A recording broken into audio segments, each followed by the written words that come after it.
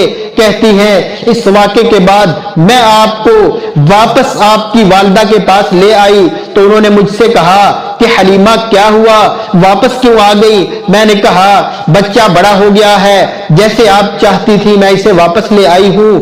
آپ کی والدہ نے کہا حلیمہ تم تو بہت اصرار کر کے بچے کو لے گئی تھی، بتاؤ کیا بات ہے؟ ان کے بار بار پوچھنے تھے۔ حضرت حلیمہ نے شک صدر کا سارا واقعہ بیان کر دیا تو آپ کی والدہ نے فرمایا کہ حلیمہ کیا تم ڈر گئی ہو کہ شیطان اس بچے کو کوئی نقصان نہ پہنچائے؟ کہنے لگی ہاں ہاں۔ آپ کی والدہ نے کہا حلیمہ یہ بچہ بڑا عظیم الشان اور عظیم المرتبت ہے، شیطان اس کو کوئی نقصان نہیں پہنچا سکتا۔ حلیمہ یہ بچہ کوئی عام بچہ نہیں، جب میں نے اس بچے کو جنم دیا تو میں نے آسمانوں کی طرف ایک نور اٹھتا دیکھا جس سے شام کے محلات روشن ہو گئے تھے۔ واپس آ کر 2 سال آپ اپنی والدہ کی آغوش میں رہے۔ جب آپ کی عمر 6 برس ہوئی تو حضرت آمنہ کا اپنے متوفی شوہر کی یاد و وفا میں یثرب جا کر ان کی قبر کی زیارت کرنے کا ارادہ ہوا۔ وہ آپ کو ساتھ لے کر اپنی خادمہ ام ایمن اور اپنے سرپرست عبد المطلب کی معیت میں 450 کلومیٹر کا سفر طے کر کے یثرب پہنچی۔ وہاں آپ صلی اللہ علیہ وسلم نے اپنے ننیال بنو عدی بن نجار میں 1 ماہ قیام کیا۔ آپ کے ننیال اس خوبصورت نواسے کے ساتھ بہت ہی خوش تھے۔ کتنا پیارا بچہ تھا، کتنی سعادت والا بچہ تھا، کیسا نور تھا جو اس بچے کے چہرے سے پھوٹ رہا تھا۔ 1 ماہ کے قیام کے بعد آپ کی والدہ ماجدہ نے واپسی کا قصد کیا۔ یثرب سے واپس لوٹ رہے تھے، ابوا کے مقام پر پہنچے، آپ کی والدہ بیمار پڑ گئی اور اسی بیماری میں ان کا انتقال ہو گیا۔ ولادت سے قبل والد وفات پا گئے۔ صرف 6 برس کی عمر میں والدہ کی وفات کا صدمہ اٹھانا پڑا۔ آپ نے اپنے والد کو دیکھا نہیں، والدہ کو رخصت ہوتے اپنی آنکھوں سے دیکھا۔ آپ کی آنکھوں کے سامنے آپ کی والدہ کو ابوا کے مقام پہ دفن کیا گیا۔ صرف 6 برس کی عمر تھی، کیسی کیسی مصیبتوں کے آپ پہ پہاڑ ٹوٹے، ماں باپ رخصت ہو گئے، کیسے کیسے حادثات آپ کے ساتھ پیش آئے۔ کون تھا آپ کے لیے اس دنیا میں؟ صرف ایک اللہ کی ذات، ایک رب کی ذات، وہی ذات ہمیشہ آپ کی حفاظت فرما رہی تھی۔ بوڑھے عبد المطلب اپنے پوتے کو لے کر مکہ پہنچے۔ ان کا دل اپنے یتیم پوتے کی محبت اور شفقت سے بھرا ہوا تھا۔ عبد المطلب کے جذبات میں اپنے پوتے کے لیے ایسی رقت تھی کہ اپنی سگی اولاد کے لیے بھی نہ ہو۔ قسمت نے حضور اکرم صلی اللہ علیہ وسلم کو جس تنہائی میں لا کھڑا کیا تھا، عبد المطلب آپ کو اس تنہائی میں چھوڑنے کے لیے تیار نہ تھے۔ وہ آپ کو اولاد سے بھی بڑھ کر چاہتے۔ عبد المطلب کے لیے ہر روز خانہ کعبہ کے سائے میں ایک چٹائی بچھائی جاتی اور جب عبد المطلب آ کر چٹائی پر بیٹھ جاتے تو ان کے تمام بیٹے ان کے ارد گرد چٹائی سے نیچے بیٹھتے۔ ان کی عظمت کے پیش نظر کوئی بھی چٹائی کے اوپر نہ بیٹھتا، لیکن جب رسول اکرم صلی اللہ علیہ وسلم تشریف لاتے تو اس چٹائی پر بیٹھ جاتے۔ آپ کے چچا آپ کو منع کرتے لیکن عبد المطلب کہتے کہ اسے چھوڑ دو، میرے اس بیٹے کی شان ہی نرالی ہے۔ وہ آپ کو اپنے ساتھ بٹھا لیتے، آپ کی کمر سہلاتے، اور آپ کی نقل و حرکت دیکھ کر خوش ہوتے۔ ابھی آپ کی عمر 8 سال تھی کہ دادا کا سایہ شفقت سر سے اٹھ گیا اور وہ وفات سے قبل آپ کے چچا ابو طالب کو آپ کی کفالت کی وصیت کر گئے۔ رسول اکرم صلی اللہ علیہ وسلم اپنے چچا ابو طالب کی رعایت اور عنایت میں پرورش پاتے رہے۔ ابو طالب نے بھتیجے کا حق کفالت بڑی خوبی سے ادا کیا، اولاد سے بڑھ کر مانا۔ ابو طالب آپ کو سارے معاملات سکھاتے، تجارت میں آپ کو اپنے ساتھ رکھتے۔ ایک دفعہ شام کے تجارتی سفر میں آپ کو ساتھ لے گئے۔ اس وقت آپ کی عمر صرف 12 برس تھی۔ قافلہ شام کی طرف روانہ تھا۔ بصرہ کے مقام پہ پہنچے۔ بصرہ میں ایک جرجیس نامی راہب تھا جو بحیرہ کے لقب سے مشہور تھا۔ بحیرہ نے اپنے لیے ایک گرجا بنایا ہوا تھا، وہاں وہ عبادت کرتا، کبھی باہر نہیں نکلتا تھا، لیکن جب اس نے یہ قافلہ دیکھا تو باہر نکل آیا۔ قافلے میں آ کے ادھر ادھر دیکھنے لگا جیسے کسی کو ڈھونڈ رہا ہو، حتیٰ کہ وہ رسول اکرم صلی اللہ علیہ وآلہ وسلم تک پہنچ گیا۔ آپ اس وقت 12 سال کے بچے تھے۔ راہب نے آپ کے کندھے اور گردن کے درمیان نبوت کی علامت دیکھی، اچھی طرح تاکید کر لی اور پوچھا کہ یہ بچہ کس کے ساتھ ہے۔ لوگوں نے اس کی رہنمائی ابو طالب کی طرف کی۔ راہب نے ابو طالب سے پوچھا کہ تم کون ہو؟ کہا میں اس بچے کا باپ ہوں۔ راہب کہنے لگا میری معلومات کے مطابق اس بچے کا باپ زندہ نہیں ہے، یہ بچہ تو یتیم ہے۔ کہا ہاں یہ میرے بھائی کا بیٹا ہے۔ ابو طالب نے کہا تم کہنا کیا چاہتے ہو؟ راہب بولا یہ بچہ دونوں جہانوں کا سردار ہے، رحمت للعالمین ہے۔ ابو طالب نے پوچھا تمہیں کیسے پتا چلا؟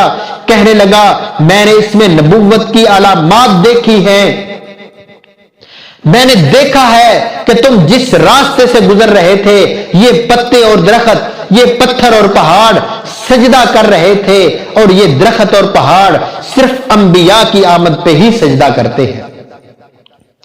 راہب نے قافلے کی دعوت کی، اپنے پاس ٹھہرایا، عزت و احترام دیا۔ ابو طالب سے پوچھا اس بچے کو لے کر کہاں جا رہے ہو؟ کہا ہم شام کے تجارتی مراکز کی طرف جا رہے ہیں، خرید و فروخت کریں گے اور واپس لوٹ آئیں گے۔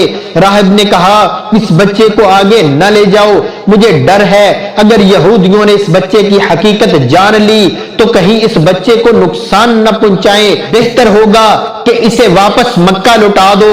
ابو طالب نے راہب کی نصیحت پہ عمل کیا اور کچھ لوگوں کے ہمراہ نبی اکرم صلی اللہ علیہ وآلہ وسلم کو واپس مکہ بھیج دیا۔ بچپن سے ہی نبوت کی علامات ظاہر ہونا شروع ہو گئی تھی۔ جیسے جیسے آپ بڑے ہوتے گئے علامات نبوت بھی بڑھتی گئیں۔ جب آپ کی عمر 15 برس کی ہوئی تو قریش کو جنگ فجار کا سامنا کرنا پڑا۔ اس جنگ کو جنگ فجار اس لیے کہتے ہیں کیونکہ یہ حرمت والے مہینوں میں ہوئی تھی۔ یہ جنگ دراصل بنو کنانہ اور قیس عیلان کے درمیان تھی، لیکن قریش چونکہ بنو کنانہ کے حلیف تھے اس لیے قریش نے بنو کنانہ کی حمایت میں جنگ لڑی۔ یہ جنگ عکاظ کے مقام پر ہوئی۔ حضور اکرم نے بھی اس معرکہ میں شرکت کی۔ آپ اپنے چچاؤں کے لیے تیر تیار کرتے، ان کو تیر پکڑاتے اور وہ تیر اندازی کرتے۔ اس جنگ میں دونوں قبیلوں کے کافی لوگ قتل ہوئے، بہت سے زخمی بھی ہوئے۔ آخر کار دونوں قبیلوں میں صلح ہو گئی اور مقتولین کا خون بہا ادا کر دیا گیا۔ اس مارکے کے بعد ایک اہم واقعہ پیش آیا۔ ربیہ قبیلے کا ایک آدمی مکہ سامان بیچنے آیا۔ عاص بن وائل نے اس سے کچھ سامان خریدا، سامان تو لے لیا لیکن اس کا حق ادا نہ کیا۔ وہ آدمی مکہ میں مدد کے لیے حلیف قبائل عبد الدار، مخزوم، جم، سہم اور عدی وغیرہ کے پاس چکر کاٹتا رہا، لیکن عاص بن وائل کے مقابلے میں کوئی بھی اس کی مدد کے لیے تیار نہ ہوا۔ مظلوم زبیدی جبل ابو قبیس پہ چڑھا، چند اشعار پڑھے جس میں اس نے اپنی مظلومیت کی داستان بیان کی۔ یہ شعر زبیر بن عبد المطلب نے سنے تو اس آدمی سے پوچھا کہ تمہیں کیا ہوا؟ کہنے لگا کہ عاص نے مجھ سے سامان خریدا اور قیمت ادا نہیں کی۔ زبیر نے لوگوں کو اکٹھا کیا اور کہا کیسی عجیب بات ہے کہ ایک آدمی حرم میں آئے، اللہ کے گھر میں آئے، یہاں اس پر ظلم ہو اور کوئی اس کی مدد نہ کرے۔ اس کے بعد قریش کے تمام قبیلوں کے سردار، بنو ہاشم، بنو مطلب، بنو زہرہ، بنو تیم وغیرہ کے سردار عبداللہ بن جدعان کے گھر میں جمع ہوئے، اتفاق رائے سے ایک معاہدہ تحریر پایا۔ اس معاہدے میں رسول اللہ صلی اللہ علیہ وسلم بھی موجود تھے۔ آپ کی موجودگی اس لیے ضروری سمجھی جاتی تھی کیونکہ آپ صادق اور امین تھے۔ اس اجتماع میں یہ عہد و پیمان کیا گیا کہ مکہ میں جو بھی مظلوم نظر آئے گا اس کی مدد کی جائے گی، چاہے وہ مکہ کا ہو یا باہر سے آیا ہو، قریشی ہو یا کسی دوسرے قبیلے سے تعلق رکھتا ہو۔